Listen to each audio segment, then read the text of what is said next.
মরহম শহীদ ওসমান হাদির মৃত্যুর বিচার কোনোদিনও করবে না বাংলাদেশের বর্তমান ইউনূস সাহেবের সরকার।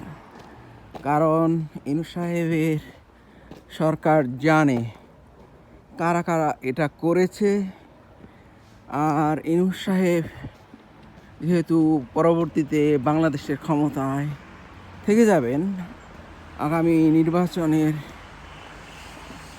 পরে যেই সরকার হবে সেই সরকারে তিনি বিশেষ একটা পদে থেকে যাবেন। সুতরাং ইউনূস সাহেব হাদির বিচার করে সেই দলটাকে বিপদে ফেলতে চান না।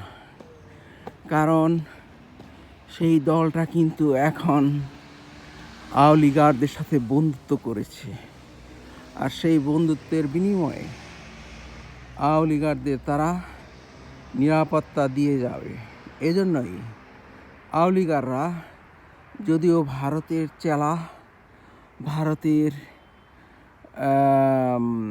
বিশেষ নির্দেশেই তারা বাংলাদেশের ভিতরে অরাজক পরিবেশ তৈরি করতেছে, তাই বিএনপিও চাইবে না যে আওয়ামী লীগারদের ক্ষতি করে ভারতের চোখ রাঙানির সম্মুখীন হোক। সুতরাং বুঝতে পারছেন যে সব জগা খিচুড়ি হয়ে গেছে।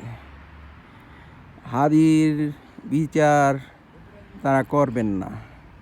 জামিনে পাওয়া একজন লোক কিভাবে দেশ ছেড়ে চলে যায়?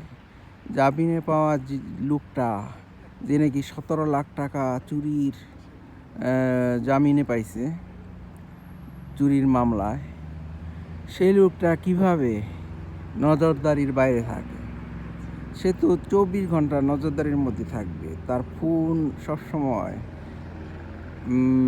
কি বলে ওই ট্র্যাপের মধ্যে থাকবে, মানে পর্যবেক্ষণে থাকবে। সে কি বলে, কার সঙ্গে, কোথায় পালিয়ে যেতে চায়, এই সমস্ত ব্যাপার তো তার ফোন ট্র্যাকিং করে জানা যাবে, তাই না?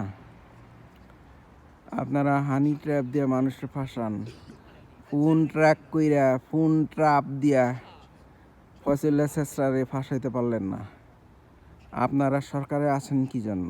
আপনারা সবাই সরকার থেকে ইস্তফা দেন, দেখবেন বাংলাদেশ ঠিকই চলবে। আপনাদের দিয়ে কোনো লাভ না।